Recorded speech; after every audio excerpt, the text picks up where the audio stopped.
pada tataran sekarang atau dalam kondisi sekarang, tantangan agama itu semakin berat. Ya, itu semakin berat yang mana pundak ya tentang tegaknya agama itu adalah dari kalangan remaja sebagai generasi penerus bangsa dan generasi penerus umat. Saya menjadi teringat tentang kalimat ini. Nahnu subhanul yaum rijalul ghor. Bahwa kita adalah sekarang pemuda dan besok adalah pemimpin. Baik pemimpin bagi dirinya, baik pemimpin bagi keluarga, baik pemimpin di dalam masyarakat, dan pemimpin bagi negara. Ada 5 hal ya bahwa agama di era global ini memiliki tantangan. Yang pertama adalah fenomena hijrah. Kita tahu kalau di kalangan akademis atau di kalangan lembaga pendidikan kita sudah memahami ini semua. Yang mana hijrah sekarang sudah diartikan atau menyeleweng dari makna yang hakiki, dari makna yang esensial.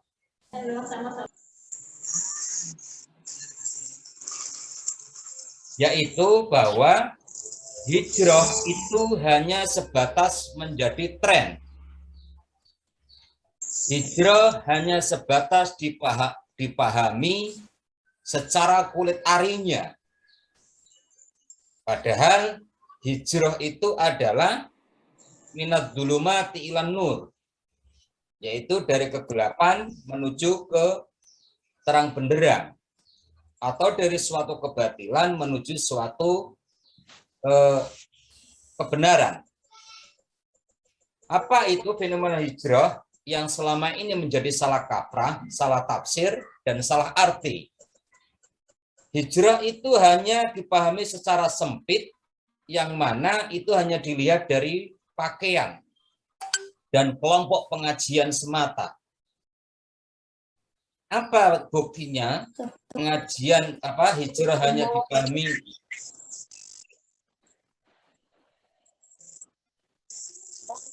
hanya dipahami sebatas, mohon sekali lagi yang tidak bicara untuk di mic-nya dimatiin.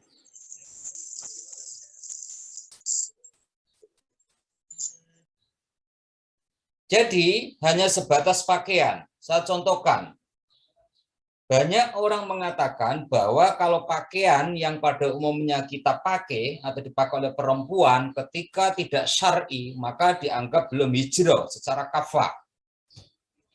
Kemudian banyak panggilan ketika sebutan ukhti atau sesama perempuan tidak memanggil ukhti, maka itu dipandang belum hijrah secara kafah. Nah, inilah pemahaman yang sangat keliru. Indonesia itu tidak sama dengan negara lain, ya, karena coraknya berbeda, konteks masyarakatnya berbeda, kearifan lokalnya itu berbeda. Maka yang kedua adalah kelompok pengajian. Banyak kita temukan bahwa kelompok pengajian itu harus menggunakan pakaian yang misal putih semua. Kalau tidak putih, gitu kan, maka dia tidak bisa ikut misal.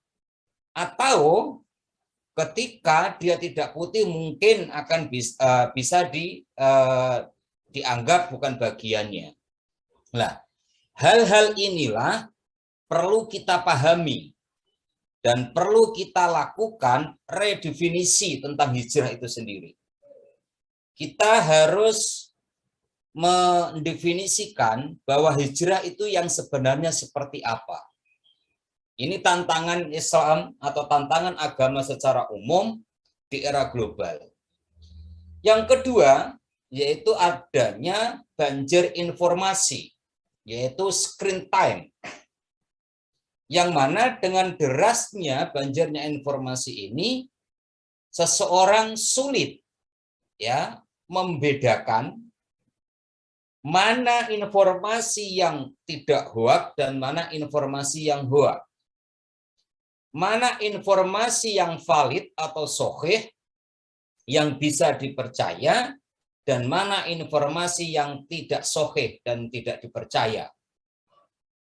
Ya, kadang kita terjebak dengan informasi-informasi yang kita download, yang kita browsing. Maka langkah yang harus kita lakukan adalah harus tabayun, atau dalam bahasa sekarang disebut dengan cross check, ya, atau saring sebelum sharing. Maka dari ini akan tercipta pendewasaan pikir, pendewasaan intelektual. Dari hal ini maka saya menjadi ingat apa yang dikatakan oleh Hasan Hanafi, kemudian yang disampaikan oleh Muhammad Imaroh, ya, karena ini kajiannya adalah para akademis, para mahasiswa dan yang lain. Ini perlu, ya. Sehingga dengan cara seperti ini, Bapak, Ibu, dan saudara-saudara semua bisa memilah, ya, apakah yang di-share itu benar-benar valid adanya atau tidak.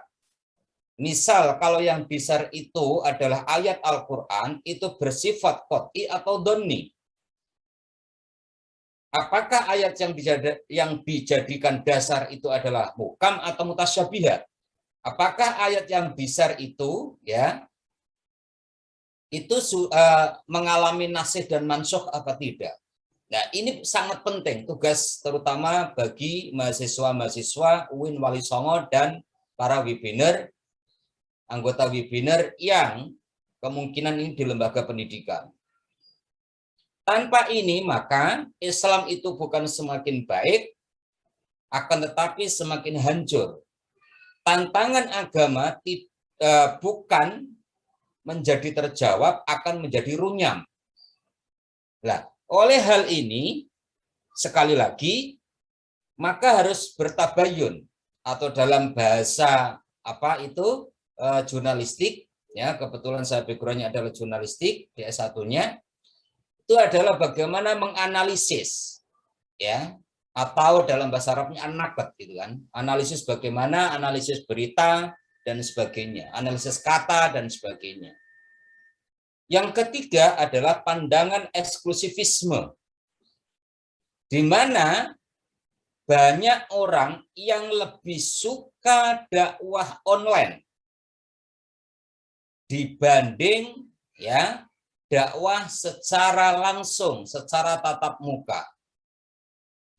Dari sini maka orang yang sudah, ya, merasa menyimak pengajian atau dakwah di online itu merasa sudah khatam, merasa sudah bisa menyerap ilmunya, apa yang ada di online itu, atau YouTube atau dan sebagainya.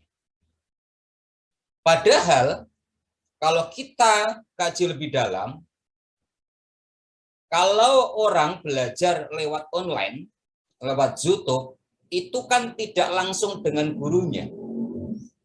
Maka saya menjadi teringat hadis Nabi, barang siapa yang belajar tanpa guru, maka pada dasarnya, pada esensinya, dia belajar dengan setan. Ini harus dipahami betul, ya. Sehingga dengan cara-cara yang saya sampaikan tadi, tidak terjadi pandangan eksklusivisme, pandangan yang merasa paling benar sendiri, pandangan yang merasa paling pintar sendiri, pandangan yang merasa paling hebat sendiri, dan pandangan yang merasa dia paling paham sendiri. Dengan hal ini kita biarkan, maka yang terjadi adalah truth claim, sikap oportunis, ya, merasa orang tidak ada artinya, merasa kelompok lain tidak ada artinya, merasa ilmu orang lain tidak ada artinya. Maka dalam hal ini agama pun sama. Agama ya tanpa adanya masyarakat itu tidak akan bisa ditegakkan secara maksimal. Tetapi masyarakat tanpa ada agama, maka masyarakat itu menjadi liar, menjadi eksklusif, menjadi merasa paling hebat. Ini. Padahal setiap orang itu memiliki cara pandang yang berbeda. Ya, setiap orang itu memiliki pemikiran yang tidak sama.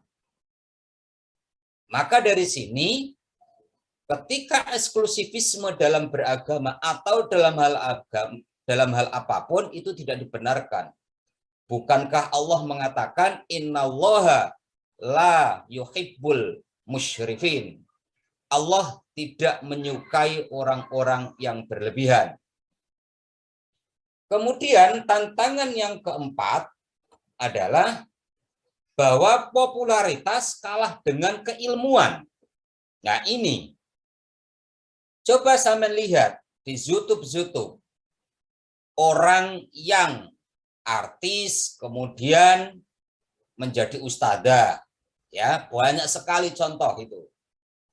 Orang itu ya oke lah dia itu doktor, oke lah ya dia itu magister.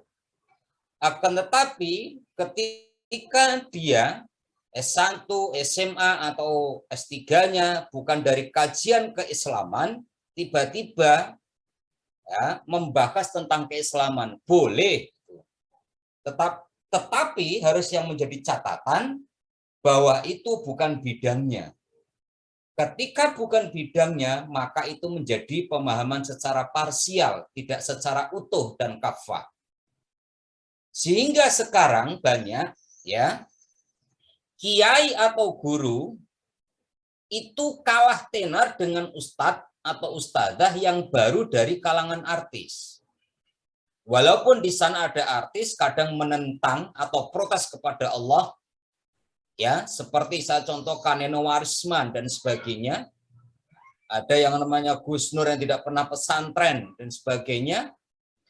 Itu sampai menggugat Allah bahwa wahai Allah, jika engkau tidak menangkan pasangan nomor 2, saya takut tidak akan ada yang menyembahmu. Nah, ini kan pemahamannya sangat kacau ini. Ya, ini sangat kacau. Ada siapa itu lagi yang artis Tahir itu, ya, dia mengangkat dirinya menjadi ustadz. Nah, ustadz itu bukan diangkat oleh dirinya, tetapi karena kemampuan ilmunya yang bisa memahami tentang nilai-nilai agama. Nah, ini penting. Jadi dia tidak ada background dari pesantren, tidak ada background dari keilmuan keislaman, tiba-tiba membahas Islam, kajian Islam, studi Islam. Nah, dia boleh tapi tidak sempurna. Saya misal, ketika saya ya kajian Islam itu sejak dari aliyah, ya, A1-nya apa dari aliyah itu saya jurusan S1 yaitu agama sampai di jenjang S3. Maka di sini kalau saya belajar atau membahas tentang kimia, ya mungkin bisa, tetapi kan tidak sempurna. Pasti tidak akan kafah di sini. Nah, inilah yang perlu diluruskan oleh kita semua, apalagi dari anak UIN, gitu ya, alumni UIN. Kemudian yang keempat, yang kelima adalah jebakan algoritma kata kunci.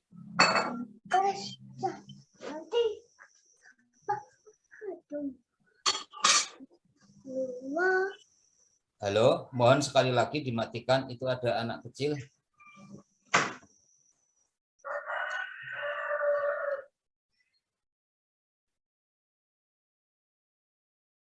Oke.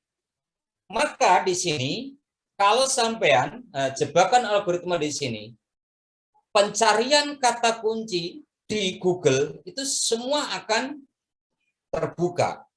Tetapi yang terpenting itu adalah bisakah sampean memilah dan memilih. Supaya apa? Supaya sampean atau Bapak Ibu dan peserta webinar semua itu bisa memilih mana kebutuhannya. Misal saya contohkan, banyak ya mahasiswa kadang membuat tugas ya itu hanya berdasarkan browsing. Browsing bukan artikel, tetapi makalah orang yang belum teruji kemudian dijadikan referensi. Maka seringkali ketika ditanya browsingnya dari mana, dari ini, ya belum teruji, kadang dia tidak memahami sendiri. Maksudnya apa? Saya tidak paham. Kebanyakan seperti itu. Nah, oleh karena itu, hal-hal inilah perlu Bapak Ibu ya praktekkan atau untuk dihindari. Kenapa? Ya, materi ini penting disampaikan, yaitu penanggulangan intoleransi di kalangan milenial. Yang pertama adalah terorisme menyasar kaum milenial. Banyak sekali ya teroris ini. Kebetulan kemarin saya di Surabaya, ya, saya dengan Mas Ali Fauzi Mazni, itu adik dari Amrozi, ya, itu dari adik Amrozi, di mana dia sampai mengatakan penyesalan yang luar biasa. Keluarga atau saudara dari Amrozi itu 16 orang yang dipenjara, ya, luar biasa ini. Dia menyesal betul. Sekarang dia mendirikan Yayasan Lingkar Perdamaian, YLP, ya. Dari sini inilah nanti akan saya tunjukkan berapa persentase kalangan pelajar yang terpapar radikal dan tindakan intoleransi. Yang pertama itu tadi menyasar kaum milenial. Kebanyakan sekarang mahasiswa barusan kemarin itu ya, ada demo ya yang dilakukan oleh satu BEM di Jakarta, itu dia hanya mengambil orang ya sampai dibayar. Pak, ini demo apa? Saya tidak tahu. Saya hanya dibayar 40.000, saya hanya dibayar 35.000. Ada orang yang usianya sudah tua, asal tarik aja ikut demo. Tujuannya apa, Pak? Ini demo apa? Saya juga tidak tahu. Nah, inilah ya, hal-hal inilah perlu ya, perlu kita tanamkan kepada kaum milenial atau para mahasiswa. Kemudian yang kedua, kenapa kita sangat khawatir ya? Kenapa kita sangat khawatir? Karena disinyalir makin meningkatnya radikalisme di kalangan terdidik termasuk mahasiswa. Ya. Ini biasanya yang pertama itu adalah dari lingkungan, dan yang paling parah itu dari gurunya. Ya. Yang melakukan doktrinasi ketika proses pembelajaran. Nah, ini sangat-sangat bahaya. Tetapi yang lebih aneh lagi, yang melakukan doktrinasi itu adalah kebanyakan itu malah guru-guru yang bukan dari PAI. Nah, ini yang menjadi kacau ini. Seperti yang saya katakan tadi di awal. Saya mengatakan ini bukan dalam arti asal ngomong, akan tetapi ada fakta. Ada hasil dari survei penelitian. Yang selanjutnya adalah tidak adanya infiltrasi ajaran keagamaan. Ya, ini tidak ada infiltrasi sama sekali. Sehingga di sini ketika sampai memahami agama itu harus ada filtrasi. Janganlah kamu tiba-tiba atau dengan mudah membenci atau mengkafirkan agama orang lain atau takfiri kepada orang lain. Misal sampean kepada Nasrani, tidak boleh sampean mengatakan itu adalah kafir. Karena apa? Pada dasarnya bahwa Nasrani itu juga termasuk agama samawi. Ketika engkau tidak mengakui agama Nasrani itu adalah agama samawi, maka keimanan sampean itu perlu dipertanyakan. Karena rukun iman itu adalah ada iman kepada Allah, iman kepada malaikat, iman kepada kitab-kitab Allah, rasul-rasul Allah, dan seterusnya. Maka dari sini, sampai di dalam Al-Quran pun juga dijelaskan adalah lakum dinukum waliyatin. Di sana juga ada la ikruha fiddin qad tabayyana rusdu. Ya, minal ghayyi dan seterusnya. Hal inilah sangat penting dalam ajaran-ajaran keagamaan. Misal begini, saya contohkan. Ketika sampai memahami kata Islam, jangan hanya dipahami artinya secara bahasa itu adalah keselamatan. Kalau hanya keselamatan saja, maka ini menjadi sempit pemahaman sampean. Karena Islam itu juga berarti ketundukan. Islam itu juga berarti keselamatan. Islam itu juga berarti kepasrahan. Islam itu juga berarti ketaatan dan seterusnya. Kalau sampean mau mengkaji tentang Islam komprehensif, Neil Robinson, itu bukunya ada. Maka di sini sama ketika sampean memahami Al-Qur'an, itu tidak hanya kata Al-Qur'an saja. Al-Qur'an bisa disebut dengan ada disebut dengan pembeda, ada petunjuk, ya, dan seterusnya. Maka dari hal-hal inilah sampean harus bisa memahami betul. Sekarang banyak aliran-aliran neo-khawarij yang berkeliaran, seperti Salafi, Wahabi. Ini berkeliaran betul, gitu kan. Yang mana dia mengobok-ngobok furu'iyah. Ketika furu'iyah tidak mempan maka dia itu menjadi yang akidah esensi. Ya, dari sinilah satu sisi dia mengatakan al-bid'atu dolalah. Ya, itu menjadi dasar utama. Tetapi kenapa tidak disinkronkan ketika ikhtilafi ummati rahmatun? Perbedaan di kalangan umatku itu adalah suatu rahmat. Ini sangat penting pemahaman-pemahaman ini. Maka kalau hal-hal ini seperti ini diteruskan, maka Islam menjadi lebih mundur, bukan maju. Ya. Kita melihat pada abad 4 Hijriah, Islam runtuh di Cordoba, dikalahkan oleh Barat, itu karena ada stagnasi ilmu, stagnasi keilmuan, yang mana imbas dari islamisasi ilmu dan westernisasi ilmu. Maka di sini kita dikembalikan lagi bagaimana kita memahami ajaran Islam, baik itu secara antroposentris dan teoposentris. Satu sisi kita mengambil adalah Al-Quran itu sebagai konstruksi, konstruksi yang tidak kita bantahkan, kemudian kita selaraskan, atau kita masukkan pada dalam rangka menjawab fenomena-fenomena kenyataan, sehingga teoposentris dan antroposentris ini akan menjadi lebih hidup.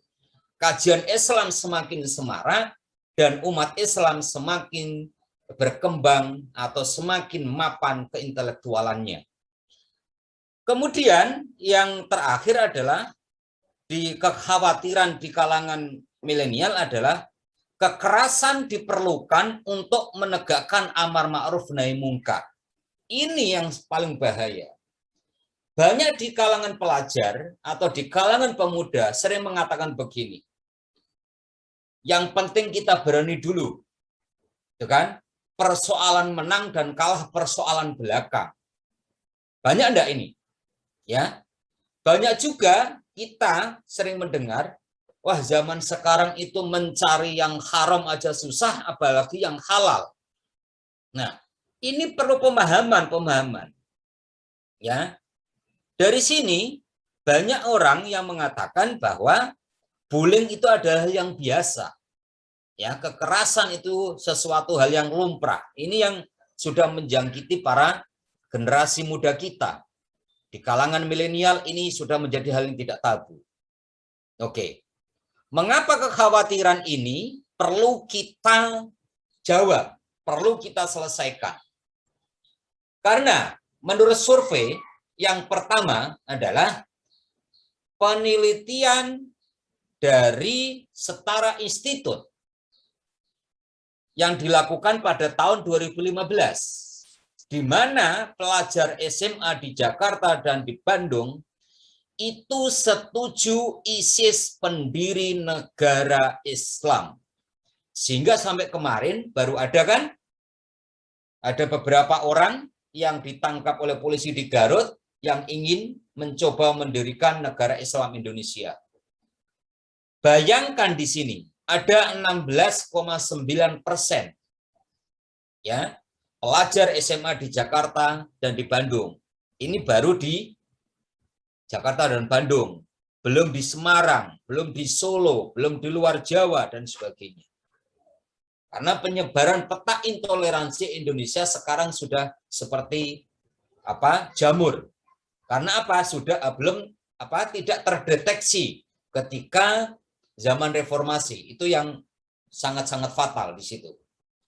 Kemudian ya penelitian dari Wahid Foundation ya itu sebanyak 150 juta Muslim Indonesia berpotensi bertindak radikal ya, dan 600.000 orang pernah terlibat. Bayangkan ini, 150 juta Muslim berpotensi bertindak radikal. Padahal penduduk Indonesia itu 210 juta. Yang tidak berpotensi di sini itu berarti hanya 60 juta manusia atau rakyat. Ini sangat memprihatinkan. Kemudian penelitian Lembaga Kajian Islam dan Pengetahuan ini ada pelajar dan mahasiswa di perguruan tinggi favorit telah terpapar radikalisme. Ya. Apa bukti dari terpaparnya itu adalah dari kegiatan-kegiatan. Ya. Ada yang mengatakan atau mengatasnamakan kelompok kajian ini, kajian itu kan? Ada kan? Banyak kan? Kemudian dalam kajian itu ya, organisasi mahasiswa tertentu menggunakan panggilnya adalah ukhti, akhwat, ikhwan dan sebagainya. Ini banyak banget ya. Sehingga di sini bahkan yang lebih parah, mereka itu setuju ya Pancasila dan Indonesia dan NKRI itu diganti. Sehingga di sini banyak peserta didik atau mahasiswa yang mengatakan bahwa negara Indonesia ini adalah tauhid. Ya. Adalah pemimpinnya kafir dan sebagainya. Ini berangkat dari apa? Cara pandang yang sempit. Ya.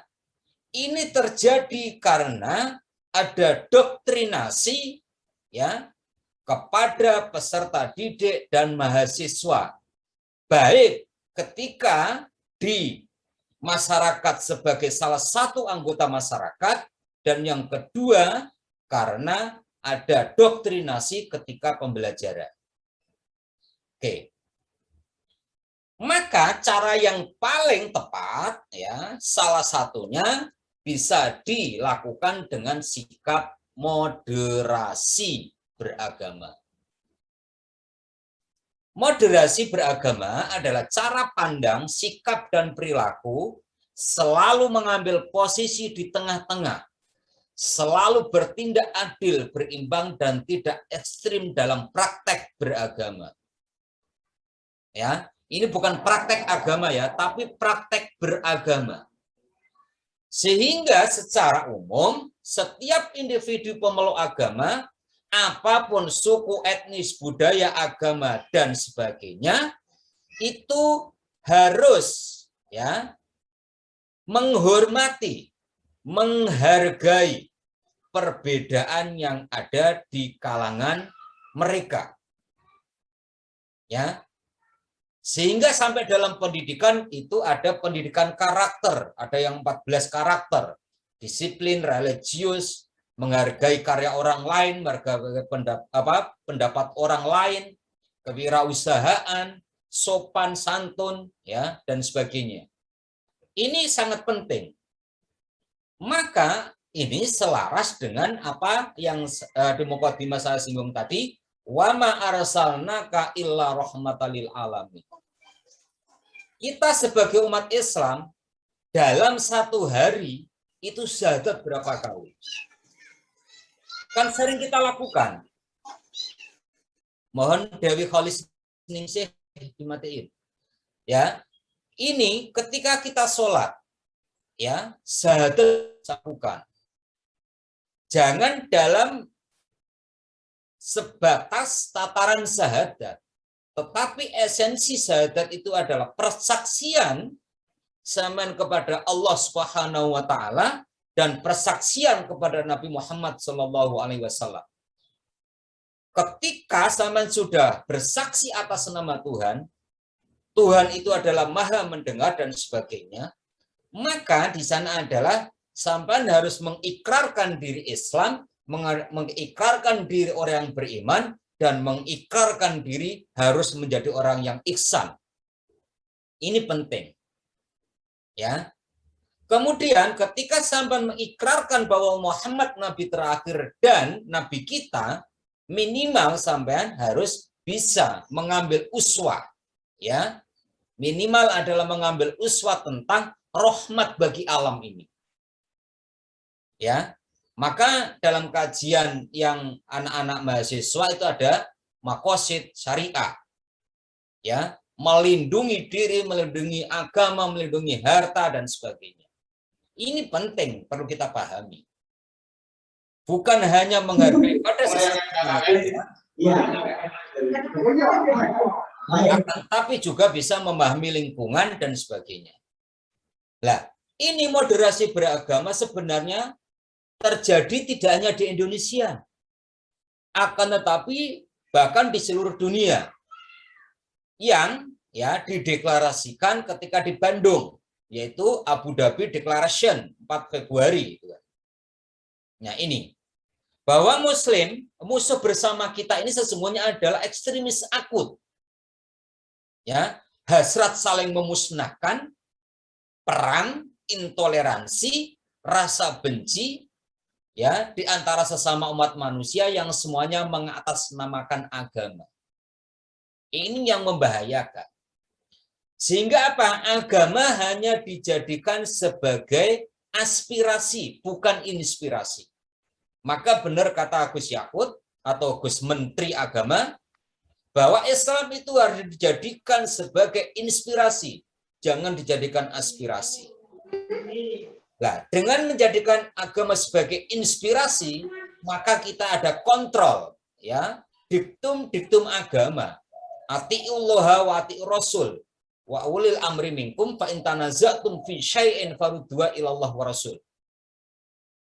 Kemudian ada sehingga apa yang dikatakan taraktum fikum amraini lan tadillu in tamassaktum bima kitaballah wa sunnatur rasul, itu akan bisa terlaksana dengan baik.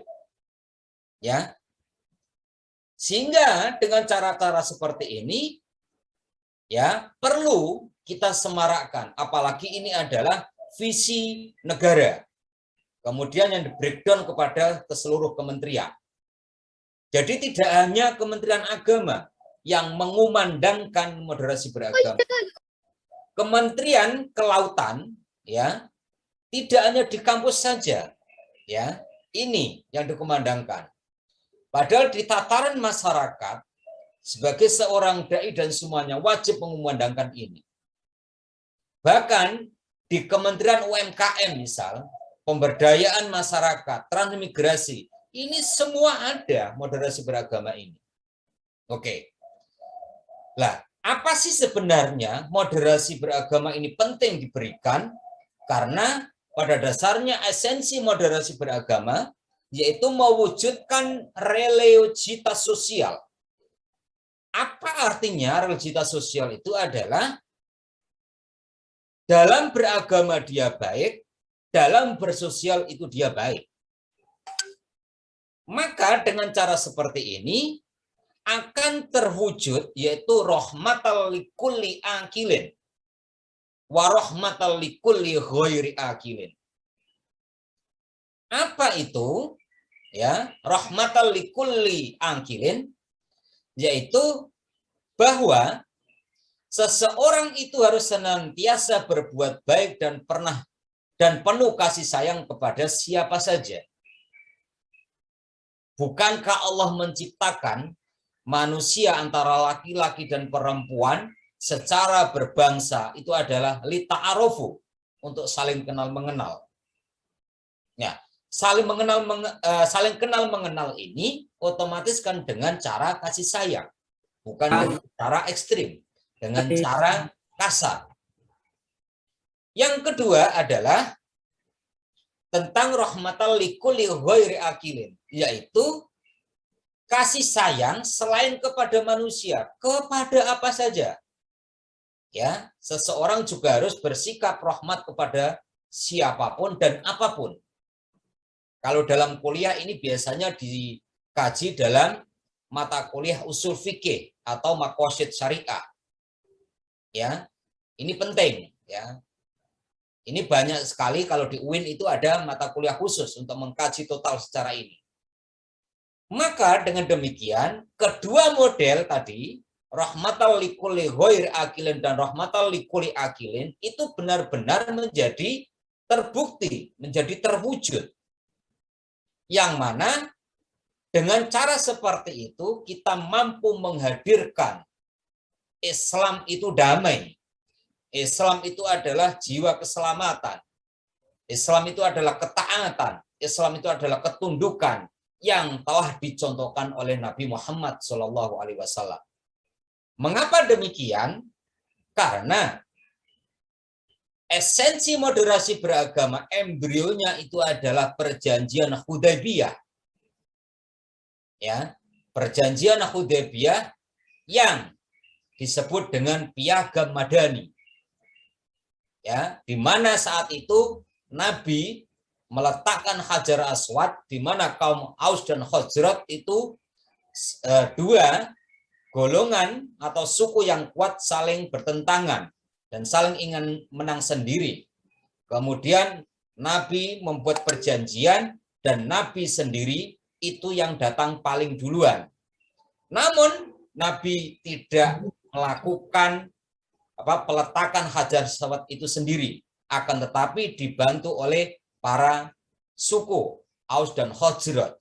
Ini embrio dari moderasi beragama, atau dalam Islam disebut dengan Islam wasatiyah. Selanjutnya, bahwa pentingnya penanaman moderasi beragama di kalangan milenial, tujuannya apa sih? Yaitu agar mampu para kaum milenial itu mengaktualisasikan agama yang ramah, ya, agama yang toleran, agama yang menghargai. Agama itu santun, bukan saling menghancurkan, ya, bukan dengan kekerasan. Agama itu ramah, bukan dengan menghardik dan sebagainya. Nah, tujuan ini, ya, pentingnya penanaman ini supaya apa? Dalam diri kaum milenial, ya, generasi muda sekarang muncul sikap bahwa perbedaan itu adalah sunnatullah, tidak bisa ditentang, ya, karena sudah ketentuan dari Allah. Kemudian bahwa keanekaragaman adalah fitrah bangsa. Ya. Misal begini, ketika sampean merasa Islam paling banyak, kemudian tidak Islam sampean usir. Ya, tidak bisa. Karena ini bukan negara Islam. Karena negara ini bukan negara umat Islam saja. Ya, yang bersumbangsih dalam perjuangan kemerdekaan Indonesia bukan Islam saja. Semua saling membau. Ya, ada Kristen, ada Islam, ada Konghucu dan sebagainya. Maka dalam sejarahnya ada penghilangan 7 kata pada sila pertama Pancasila. Kemudian tujuan yang ketiga adalah supaya kaum milenial itu memahami bahwa Pancasila adalah cermin nilai asli masyarakat. Tidak bisa, jangan Pancasila diganti khilafah. Tidak bisa ketika Pancasila sama ganti imamah. Ya, tidak bisa itu. Karena ini adalah Pancasila adalah ruhnya. Ya. Coba, kalau Pancasila diganti dengan imamah atau khilafah, lantas yang tidak Islam itu harus hidup di mana? Sampai harus sampai taruh di mana? Di negara mana? Di masyarakat mana? Padahal Allah sendiri memberi kebebasan ya untuk hidup ya di bumi Allah antara langit dan bumi kan.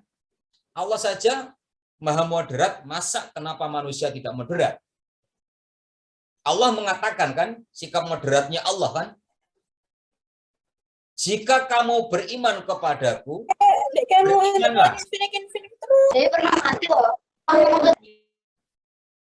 Tetapi jika kamu mau kafir, ya kafirlah, tidak apa-apa. Tapi ingat, inna adabi lasadi. Ya. Maka disinilah ini penting. Bahwa bangsa Indonesia adalah beragama. Ya, tujuannya adalah yang terakhir bahwa bangsa Indonesia adalah bangsa yang beragama. Sehingga apa? Yang aliran-aliran kepercayaan itu bukan di Kementerian Agama, akan tapi ada di kebudayaan. Ya, karena aliran kepercayaan itu adalah bukan agama. Oke. Selanjutnya, apa sih nilai moderasi beragama itu? Yang pertama adalah tawasud. Tidak terjebak pada sikap eksklusivisme. Yang kedua adalah tawazun, berimbang dalam melakukan pertimbangan hukum dan kebijakan. Kemudian ada ta'adud atau itidal, bersikap adil dalam menyikapi suatu persoalan. Ya, ada lagi tasamuh atau toleransi di sini. Yaitu toleran ya terhadap perbedaan yang ada, baik dalam beragama, baik dalam pemikiran, baik dalam keyakinan, baik dalam sosial budaya, politik, dan yang lainnya. Kemudian al-musyawah, bagaimana kita memandang bahwa kita itu adalah sama, yaitu kesetaraan dan kesederajatan. Tidak ada orang yang baik di sisi Allah kecuali takwanya. Innallaha la yanzuru ila samikum wala yanzuru ila suwarikum walakin yanzuru ila qulubikum. Ya, ini sangat jelas. Kemudian ada as-sura, jangan menang sendiri, yaitu berbasis demokrasi, yaitu wasyawirhum fil amri. Ya, pecahkanlah semua persoalanmu itu dalam jalan bermusyawarah. Kemudian adalah islah, ya, menghilangkan segala sifat permusuhan dan ya, perilaku yang kedua belah pihak. Kemudian al-aulawiyah, bersikap prioritas dalam kehidupan.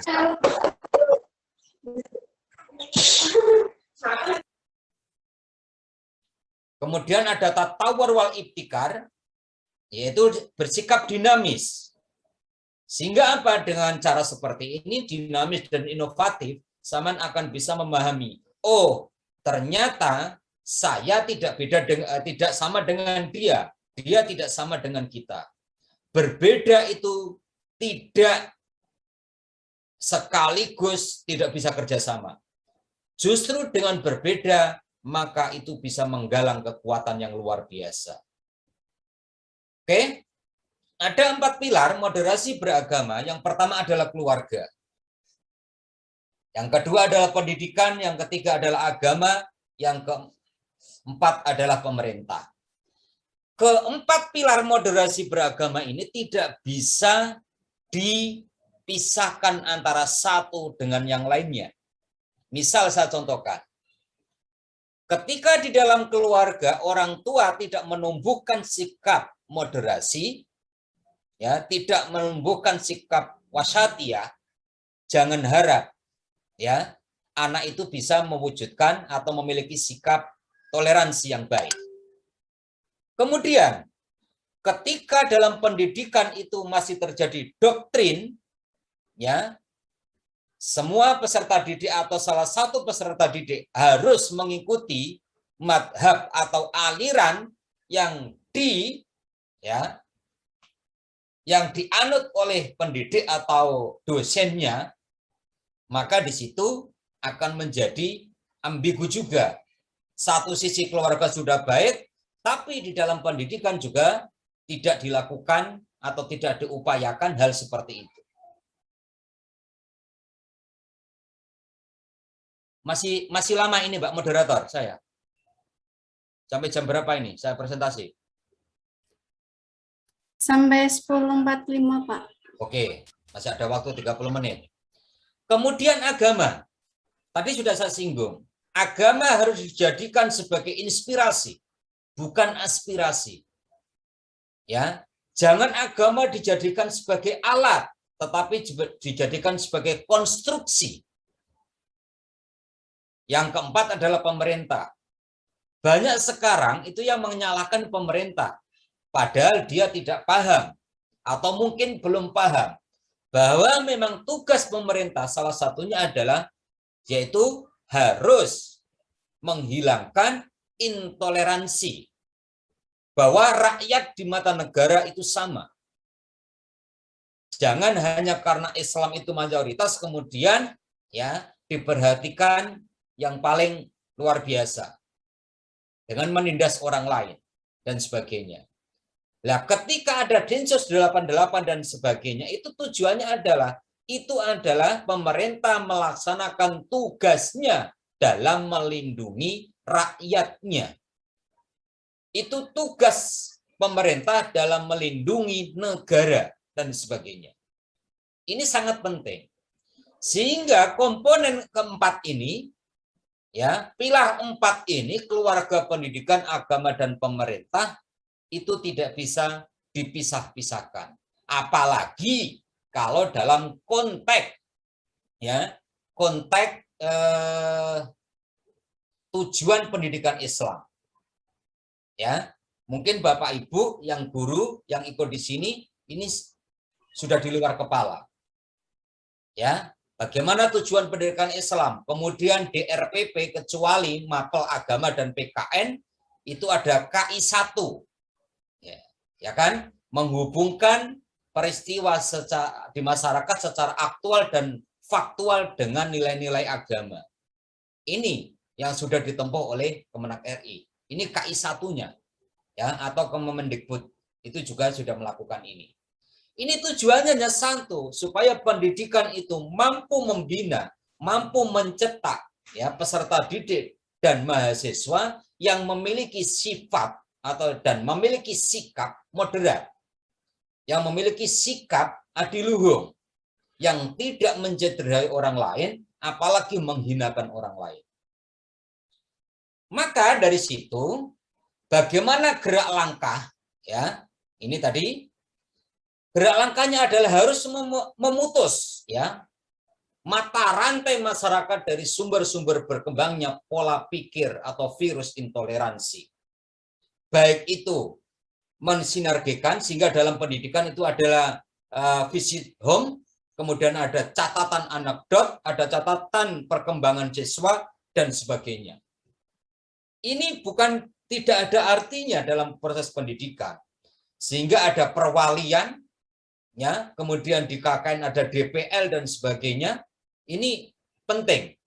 Tujuannya adalah apa? Untuk memutuskan ya atau memutus virus-virus intoleran radikal dan terorisme itu sendiri.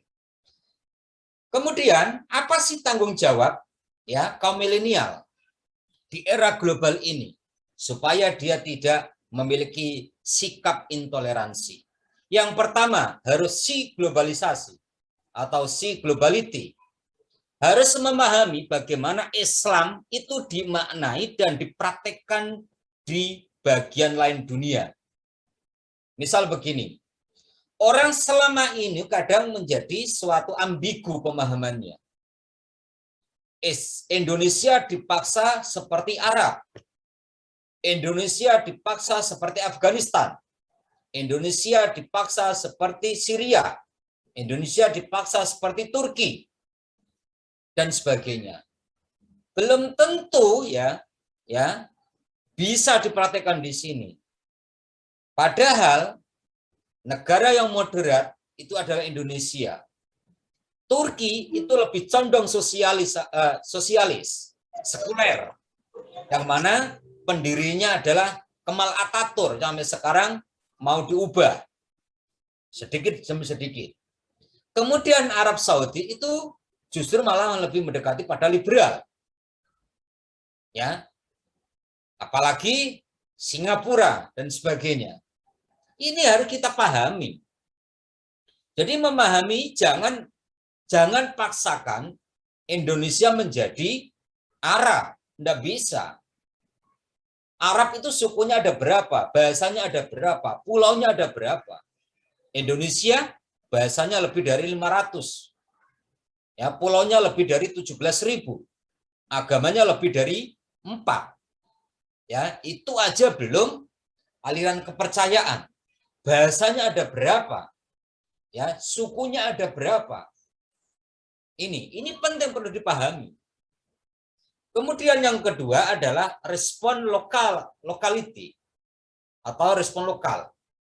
Jadi memahami bagaimana Islam dimaknai dan beradaptasi dengan unsur kearifan dan budaya lokal. Ketika ada Islam Nusantara dituduh NU mendirikan atau menciptakan agama baru. Loh, ini pemahaman yang kacau ini. Ya. Kenapa kacau? Islam Nusantara itu adalah suatu ikhtiar NU untuk melestarikan budaya-budaya Indonesia dengan ya corak keislaman. Ya. Kemudian di Muhammadiyah disebut dengan atau menggunakan istilah Islam berkemajuan. Ini sama, bukan menciptakan agama baru.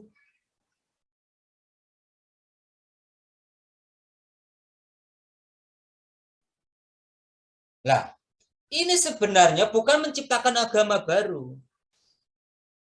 Nah, pemahaman-pemahaman inilah yang penting. Maka di sini kearifan lokal itu basisnya itu, misal begini saya contohkan. Ketika Islam masuk di Indonesia, itu adalah agama terakhir masuk di Indonesia. Mau tidak mau, ya, tidak bisa meninggalkan kebiasaan-kebiasaan, ya, kebiasaan-kebiasaan agama yang lalu. Karena apa? Medianya memang itu. Sehingga Islam masuk di Indonesia itu ada beberapa jalur. Ada dakwah, ada tasawuf, ada perkawinan, ada perdagangan, ada seni dan budaya, banyak banget. Inilah supaya Islam tidak tercerabut dari masyarakat. Caranya bagaimana? Ya, memasukkan nilai-nilai keislaman dalam ritual-ritual budaya Indonesia. Tahlil disebut dipandang ada memandang bid'ah. Loh, bid'ahnya itu di mana? Wong tahlil itu kan bacaan Al-Qur'an. Masa membaca Al-Qur'an bid'ah? Akhiran an itu kan pekerjaan, yaitu membaca tahlil, kan begitu kan? Nah, ini pemahaman-pemahaman ini perlu dikaji lebih dalam. Kemudian yang ketiga adalah bahwa kaum milenial itu harus think moderasi, yaitu harus memiliki pemikiran dalam perspektif yang moderat, tidak ekstrim, tidak liberal. Ini kadang ada orang memahami, loh radikal itu kan boleh. Boleh Pak, boleh Bu, boleh Mas, tapi dalam pemikiran. Bukan radikal dalam tindakan. Pak, misal saya fanatik dalam agama, boleh, dan itu wajib hukumnya malah fanatik dalam agama. Tetapi kefanatikanmu itu jangan dipaksakan kepada orang lain. Kamu bersikap inklusif dalam beragama boleh, tapi untuk dirimu. Jangan dipaksakan kepada orang lain. Ini yang kadang salah. Nah, ketika tanggung jawab kaum milenial ini bisa dilakukan, maka akan terjadi suatu output, ya, menghasilkan output yang pertama mampu menyatukan atau mengapresiasikan unsur robbaniyah dan insaniyah. Jadi hablum minallah dengan hablum minannas itu menjadi seimbang. Kita tidak bersikap hedonis, ya, atau ada kesatuan nilai ketuhanan dan kemanusiaan. Mengapa hal ini penting? Karena apa? Dalam setiap manusia, di dalam dirinya itu ada nur ilahi. Kemudian outcome yang kedua adalah mampu mengkombinasi antara madya dan ruhiyah, yaitu materialisme dan spiritualisme. Yaitu yang ketiga adalah mampu menggabungkan antara wahyu dan akal. Wahyu sebagai dalil nakli dan akal sebagai dalil akli. Sehingga bisa membedakan mana maslahatul ummah dan mana masalah individu. Dengan cara demikian, maka tiga nilai, ya, dimensi ukhuwah, baik ukhuwah basyariah, ukhuwah watoniyah, ukhuwah islamiyah, itu bisa dipraktekkan dalam kehidupan sehari-hari. Apakah ukhuwah islamiyah, ukhuwah watoniyah, ukhuwah basyariah terkait dengan indikator nilai moderasi beragama, yaitu komitmen kebangsaan. Kita harus mendasarkan pada PBNU, P Pancasila, B Bhinneka Tunggal Ika, N NKRI, U Undang-Undang Dasar tahun 1945. Nah, ini penting. Kemudian akan memunculkan toleransi, kemudian bisa mencegah anti kekerasan dan mampu memiliki sikap kearifan pada budaya lokal. Sebagai penutup, bahwa sikap moderat adalah suatu keniscayaan dalam setiap kehidupan untuk mewujudkan manusia yang memiliki religiositas sosial. Terima kasih. Waktu dan tempat kami persilakan saya kembalikan pada moderator. Wallahu muwaffiq ila aqwamit thoriq. Assalamualaikum warahmatullahi wabarakatuh. Waalaikumsalam warahmatullahi wabarakatuh. Oke, selanjutnya yaitu sesi tanya jawab. Silakan teman-teman webinar barangkali ada yang mau bertanya.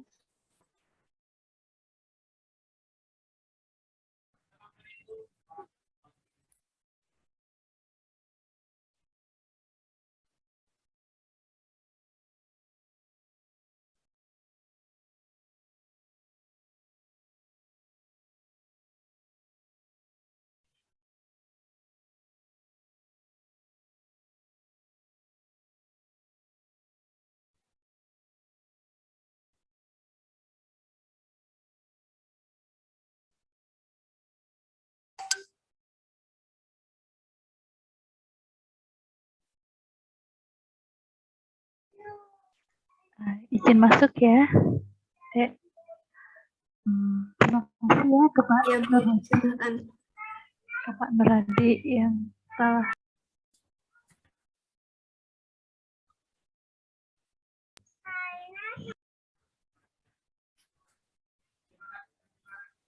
Monggo.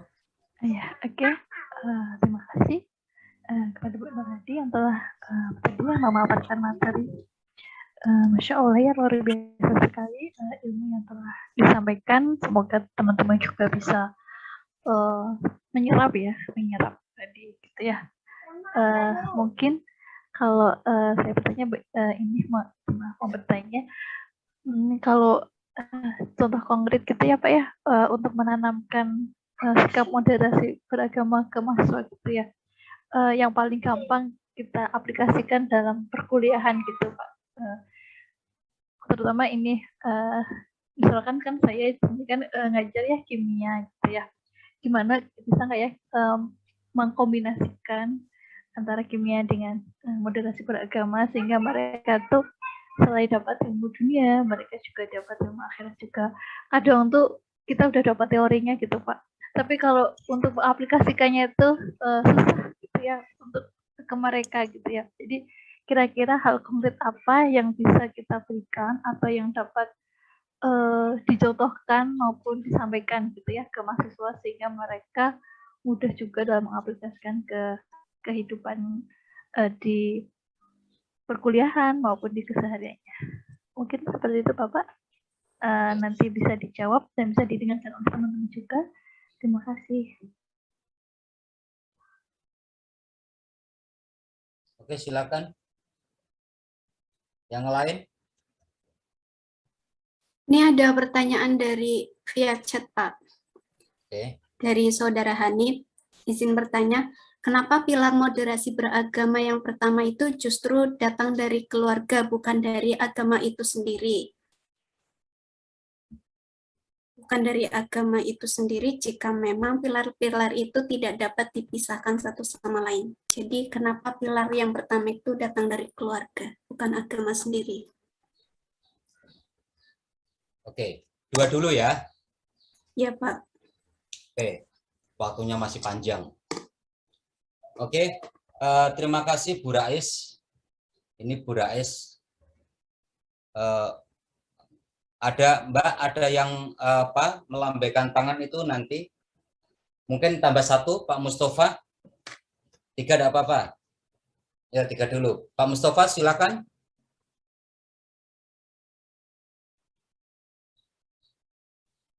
Silakan Pak Mustafa. Oh, tidak. Tidak ada jawaban. Oke, dua dulu. Ini Bu Rais sebenarnya ini aku jadi takut Bu Rais ini. Takut kenapa, Pak? Takutnya jawaban saya tidak sesuai dengan ekspektasi Ibu. Ini Bu, ya, kita sama-sama belajar ya Bu. Oke, kebetulan saya juga mengajar moderasi beragama Bu, mata kuliah. Saya sebelumnya tanya begini Bu, ketika Ibu dalam mengajar perkuliahan, walaupun materi kimia, berarti sering enggak menghubungkan materi kimia itu dengan ayat-ayat Al-Quran Bu? Iya Pak, jadi kadang kita mencoba kan, kita juga basicnya itu unity of science gitu ya Pak ya. Jadi mencoba menyisipkan sedikit-sedikit walaupun kan susah ya Pak ya. Oh susah, gampang Bu, gampang. Iya, Saya ada buku tentang materi ya kimia. Setiap submateri itu ada dalilnya, baik Al-Quran hadis. Ya, itu saya punya. Jadi begini Bu, kadang kita sadari, ya kita sadari atau tidak kita sadari, kita sering melakukan sebagai guru dan dosen. Contoh kecil Bu ya, kadang kita melanggar sikap moderat dan mendidik mahasiswa itu tidak baik. Contoh begini, ketika mahasiswa masuk kuliah terlambat, guru atau dosen itu muaranya sampai ubun-ubun kan, dan kata-kata kadang keluar begini, kamu itu niat kuliah apa tidak? Ya, kuliah kok terlambat begitu, itu kan? Nggak niat kamu kuliah. Sering terjadi itu Bu Rais? mungkin kadang dulu waktu kuliah offline. Oke, titik. Iya ya Pak ya. Titik. Tetapi saya balik, ketika dosen atau guru terlambat, dengan swantenya itu mengatakan begini kan, Mohon maaf anak-anak, saya terlambat. Mohon maaf ya. Begitu kan? Ini moderat enggak, Bu? Adil Ya, enggak? Pak. Nah, Mungkin kita nggak sadar itu ya, Pak ya. iya, ini perlu ditanamkan. Yang kedua, saya contohkan lagi. Banyak ketika guru mengajar itu kadang dengan seenaknya membawa HP dan menerima HP kan dalam kelas kan.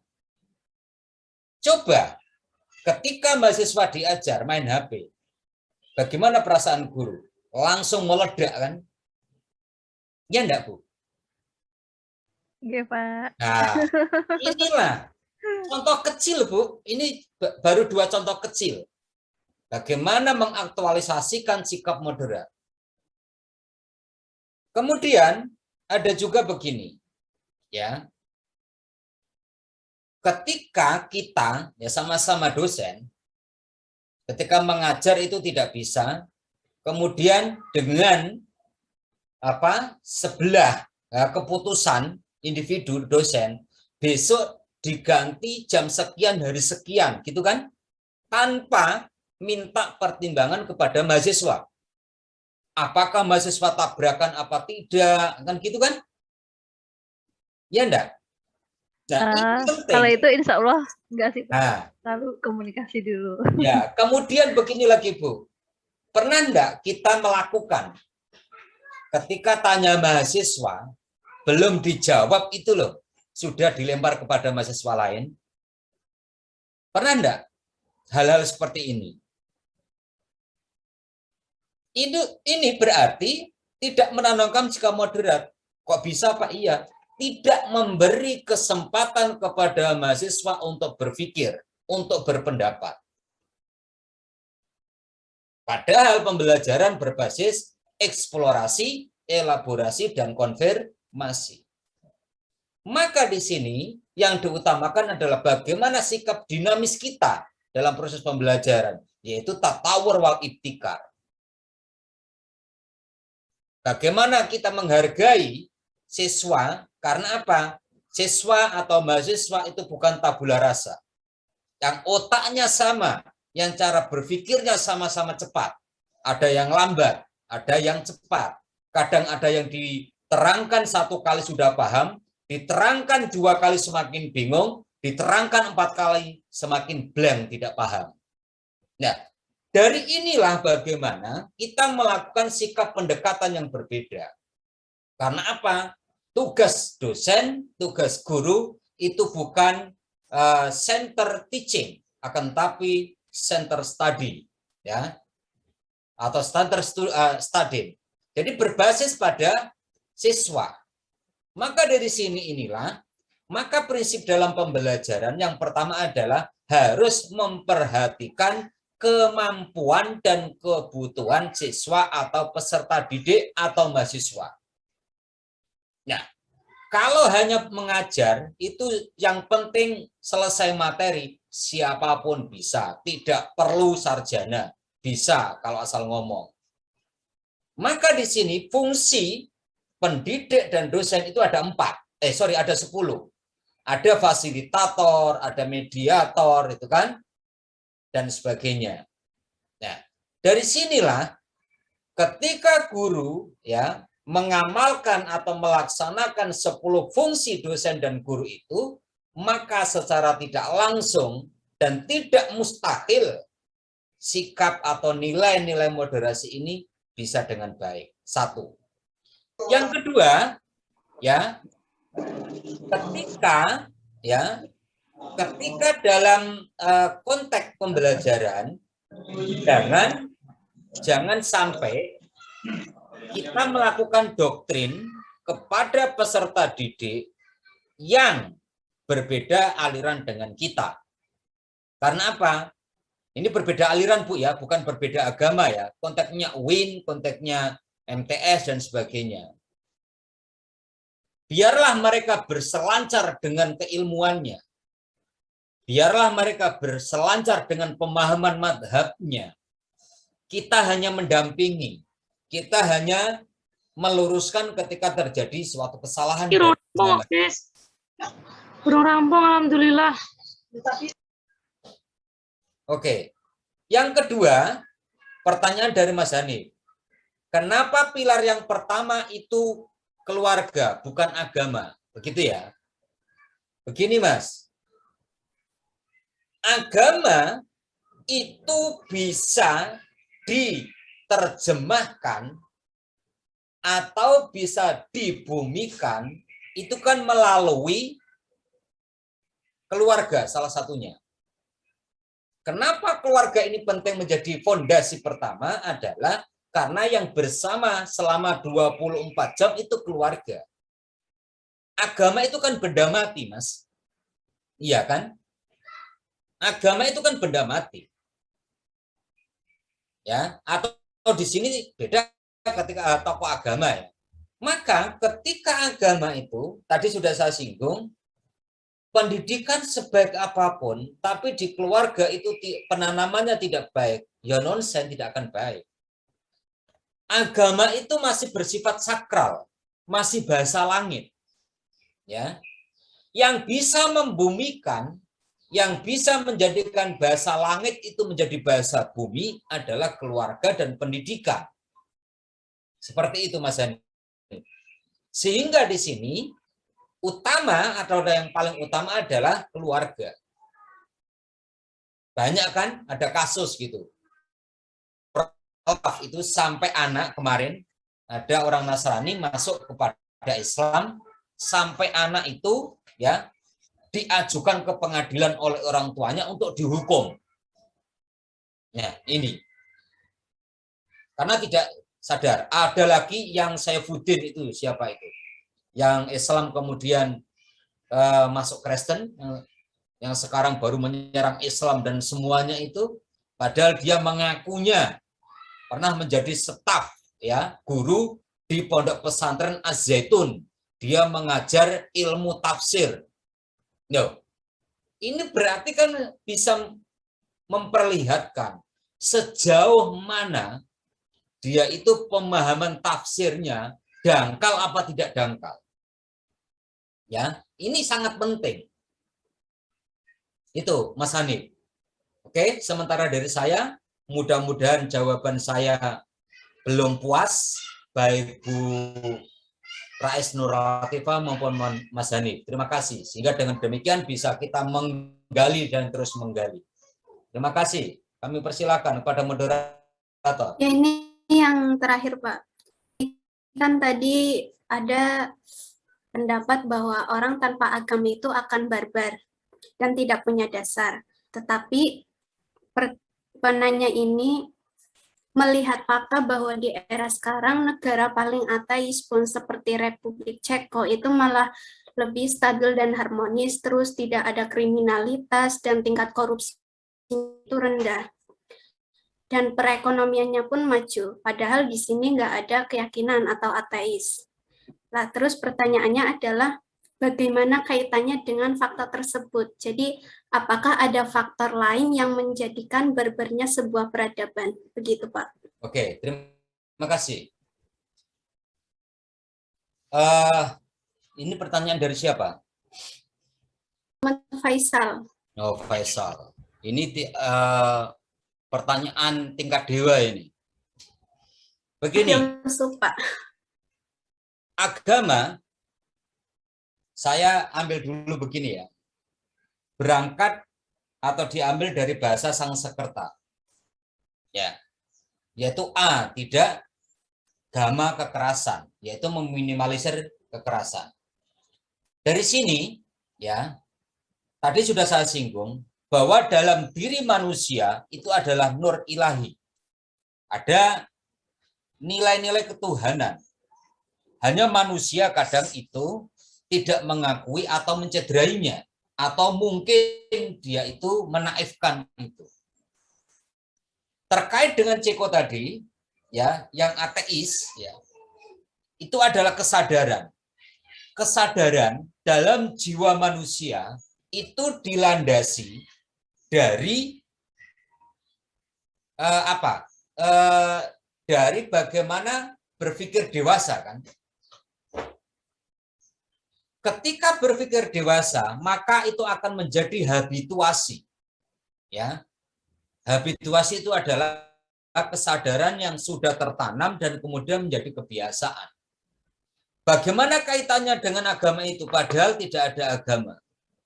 Ya, karena apa? Di sana, walaupun tidak ada agama, dia itu berpikir ateis. Ya, berpikir ateis. Apakah survei itu, ya, survei yang stabil dan sebagainya, mungkin, ya, karena saya belum membuktikan ini, membuktikan hasil surveinya itu. Faktor pertama itu apa? Apakah karena kesadaran ataukah karena apa? Nah, kesadaran itu muncul dari diri manusia, yang ada di dalamnya adalah nur ilahi itu. Saya contohkan misal begini. Ketika orang walaupun tidak beragama, dalam tatanan masyarakat, atau Islam KTP lah dalam bahasa kita, ketika dia terhantuk batu, padahal tidak pernah sholat, ya, dia sering melakukan kemaksiatan, misal terhantuk batu, pasti dia mengatakan atau menyebut nama Tuhan enggak? Ya Allah, aduh Gusti sakit, kan? Ya Rob, my God, atau kata-kata yang lain. Maka secara tidak langsung bahwa diri manusia, dalam diri manusia adalah nur ilahi. Lah, kesadaran itu adalah yang muncul sebenarnya adalah nilai-nilai keagamaan. Oke. Maka dari sini setiap agama itu mengajarkan sikap moderasi. Sikap bagaimana Islam itu dengan moderasinya, Kristen dengan kasih sayangnya, ya, kemudian ada Konghucu, ada Protestan, ya, ada Hindu dan Buddha, semua ada. Lah, ketika dia tidak beragama tadi, sekali lagi dia barbar, ya. Ketika dia barbar dalam konteks perilakunya atau dia barbar dalam pemahamannya, itu pasti di dalam dirinya yang mengendalikan adalah kesadaran. Padahal kesadaran itu adalah dari Tuhan. Ya, innal huda hudallah di situ.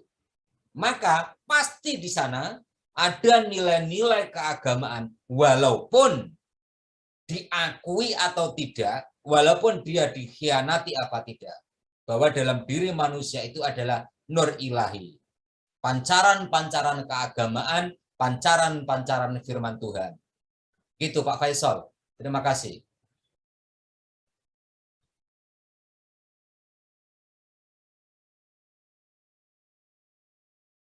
Monggo kami persilakan kalau masih ada pertanyaan yang lain, atau bisa langsung, tidak harus pakai chat. Silakan yang mau bertanya. Admin, izin bertanya, admin. Mau menanggapi boleh, Mbak Moderator? Ya, silakan. Pak, kalau begitu apakah dengan secara tidak langsung Bapak mengatakan bahwa orang-orang yang berada di Swedia kemudian di Republik Ceko itu orang-orang yang beragama? Bukan, Mas. Tadi ya, sudah saya singgung bahwa dia itu bukan, walaupun dia bukan beragama secara kenyataannya, akan tetapi dalam diri manusia itu pasti ada nilai-nilai agama yang itu sebenarnya dikhianati. Sampai ada begini, Mas, ya. Kalau jenengan pernah membaca begini. Rusia itu kurangnya apa? Kurangnya ateis apa Rusia? Sampai ada pastor mengatakan begini, ya, bahwa Rusia itu akan menjadi barometer Islam dunia, ya, yang selama ini atau sekarang Kristen itu sudah berkurang sekitar 15 juta. Islam itu sudah 28 juta. Kalau tidak salah, ya. Sehingga perkembangan luar biasa. Itu hanya diambil dari, ya, perkataan pastor dalam waktu misa gereja itu mengatakan begini. Lihatlah wahai para jamaah, orang tua perempuan di depan ini, dia tiap hari ke gereja, yang mengantarkan adalah orang Islam, pemuda Islam. Dan pemuda Islam itu sampai menunggui ketika nenek tua ini melakukan ya misanya atau sembahyangnya, gereja selesai dan dia tidak memungut biaya apapun. Karena Islam melarang memungut upah dari orang lansia. Kaidahnya ini kan ada, Mas, dalam Islam kan? Ya kan? Secara tidak langsung, pastor itu adalah bukan Islam kan? Bukan Islam kan? Tetapi karena kesadaran, pemahaman tentang agamanya, ya, tentang Islam, dia mengakui bahwa Islam itu baik. Maka selanjutnya dia mengatakan begini, bahwa apa yang dituduhkan Islam sebagai agama anarkis, sebagai agama teroris, itu salah.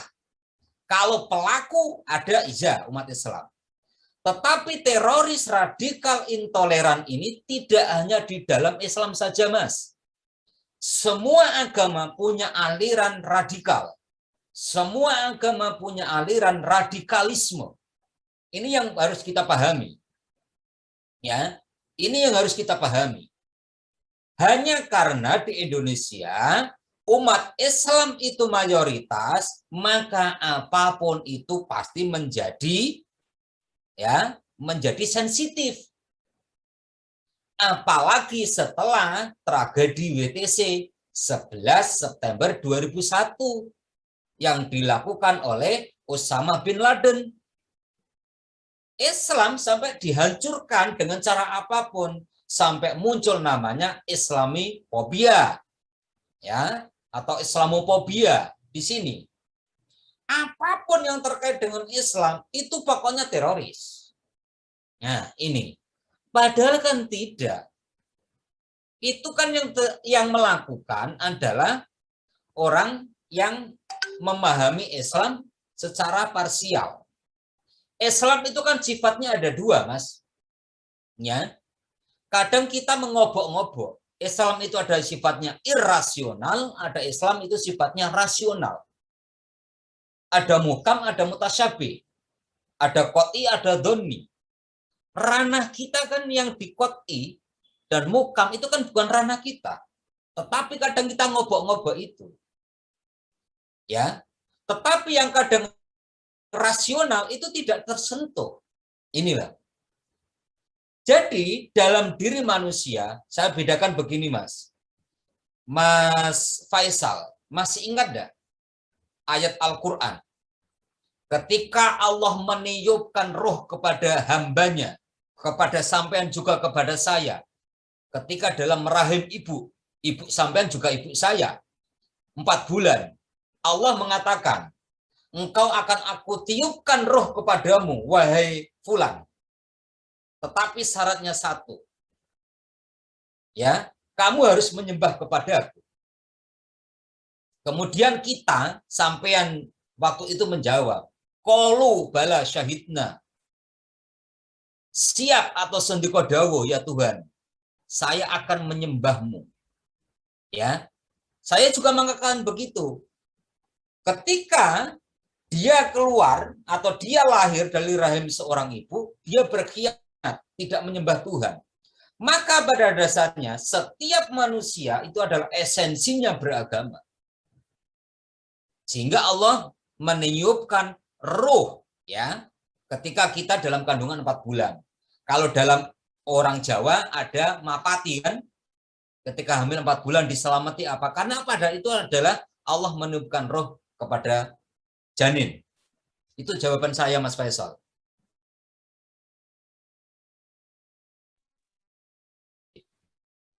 Pak, terima kasih. Yang lain?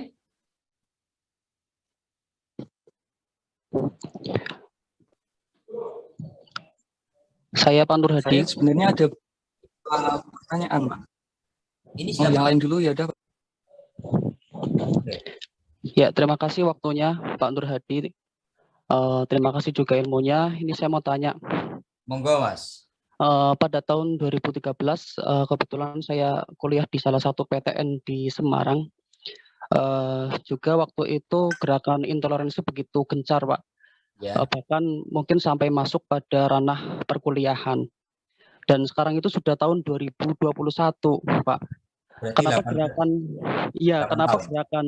gerakan intoleransi ini begitu susah untuk dihilangkan? Apakah gerakan ini istilahnya masif, artinya dikoordinir oleh organisasi atau perkumpulan tertentu, atau gerakan intoleransi ini menjadi mengalir dengan sendirinya, Oke. gitu. Terus tentunya gerakan intoleransi ini kan berbahaya, Pak. Tadi di PPT juga saya lihat dapat dikatakan menjaga berbahaya untuk keutuhan bangsa. Apa tidak ada tindakan dari pemerintah, Pak, untuk istilahnya memberantaslah gerakan intoleransi ini, Pak? Terima kasih. Terima kasih, Mas Khairul Mulyana. Iya, Pak. Begini, Mas. Sampean kalau ingat, HTI dibubarkan, ya, FPI dibubarkan, itu dalam rangka memotong gerakan-gerakan intoleran, memotong gerakan-gerakan radikalisme. Ya, saya contohkan, Mas. Misal Mas Khairul itu di PT Semarang, PT-nya mungkin ya, Mas, saya menebak. PT-nya adalah mungkin umum ya, Mas. Di PTN, Pak, perguruan tinggi. PTN, perguruan tinggi negeri. Lah ya umum ya. Ya. Bukan keislaman. Kalau PTN di sini Islam kan hanya satu. Ya Uwin Wali Songo kan gitu di Semarang kan. Iya, Pak, yang umum. Nah, yang umum kan. Cobalah sampean. Saya tanya, Mas, ikut aktif di gerakan atau organisasi masyarakat kampus enggak, Mas? Mahasiswa. Pernah ikut, Pak. Oke. Yang sampean ikuti apa? GMNI? Waktu itu di kerohanian Islam di tekniknya. Oke, Rohis ya. Oke. Iya. Ketemu ini Rohis. Tadi dalam survei lagi itu sudah saya sebutkan ya, atau dalam penelitiannya Wahid Foundation, salah satu yang paling bahaya, Mas, itu ya di Rohis itu. Seringkali di Rohis itu adalah programnya itu tertutup. Ya. Yang kedua, ketika dalam kegiatannya itu pula sering disusupi oleh aliran-aliran lain. Ini sebenarnya masif, Mas. Masif dan struktur. Kemudian yang kedua, tidak ada tindakan tegas dari pemerintah saat itu. Kenapa, Pak? Karena apa? Golongan-golongan itu dulu adalah penyumbang suara terbanyak pemerintah. Saya contohkan misal begini. Kalau pemilu misal di Jakarta antara Anies Baswedan dengan Ahok, itu kan sensitif betul. Ya, agama yang menjadi diusung. Agama itu yang diusung. Sehingga menjadi apa? Menjadi kacau betul. Nah, coba sampean ketika saat itu ya video-video ya HRS Habib Rizik Syihab itu mengatakan seperti itu kan, satu sisi dia bangga bahwa dia itu adalah mendukung ISIS, kemudian pernah mengatakan jangan salahkan nanti kalau ada polisi ya ditemukan terbunuh di tengah jalan. Loh ini. Kemudian ada lagi ketika ada sweeping Ramadan atau puasa.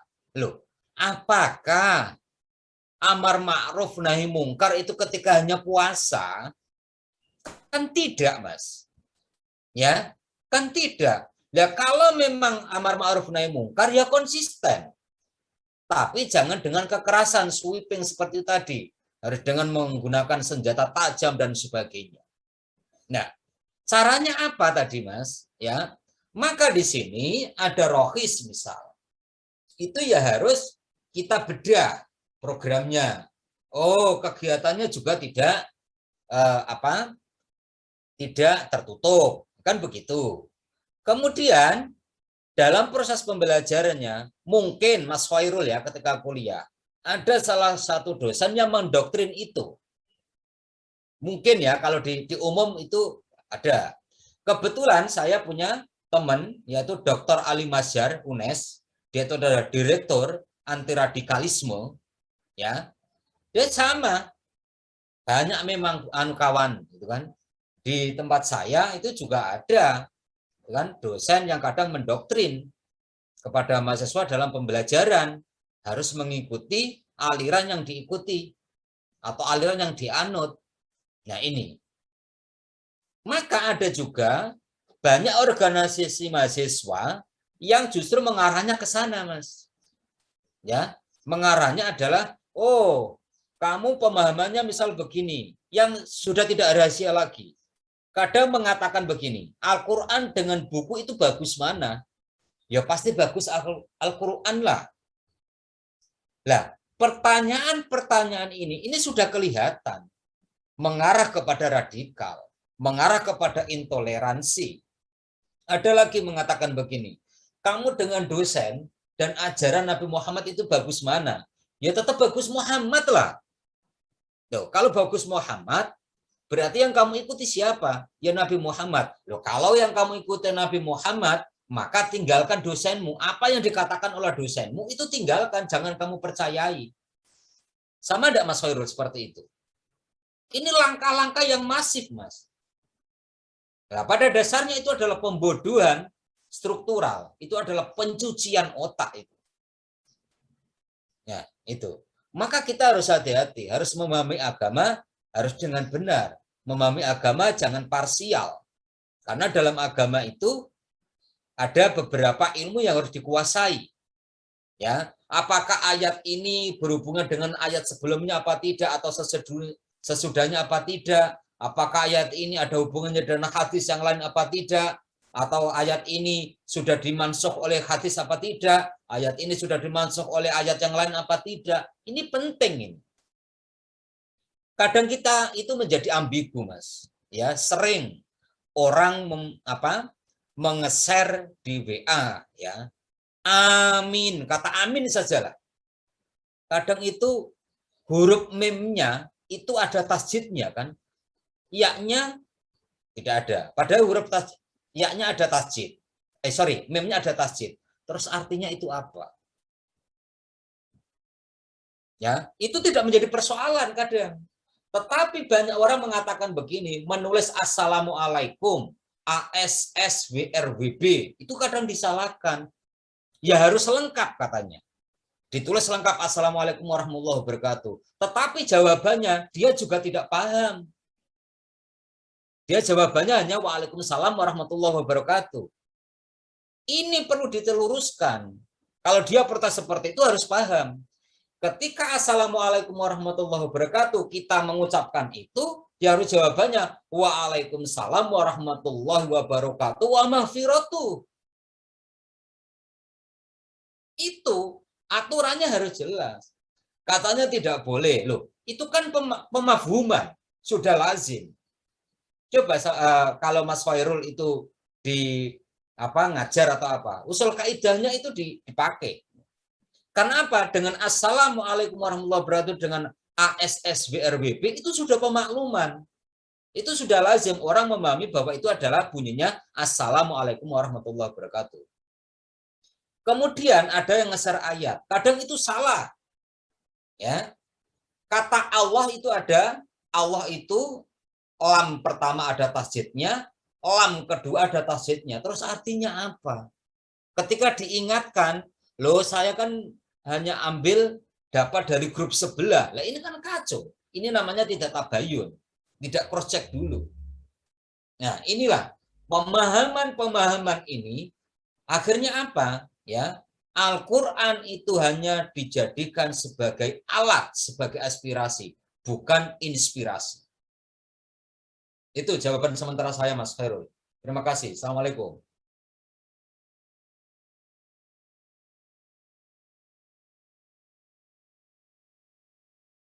Monggo, masih ada yang lain?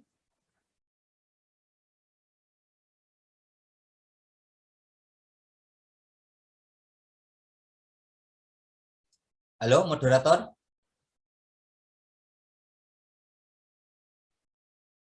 Masih ada yang tanya?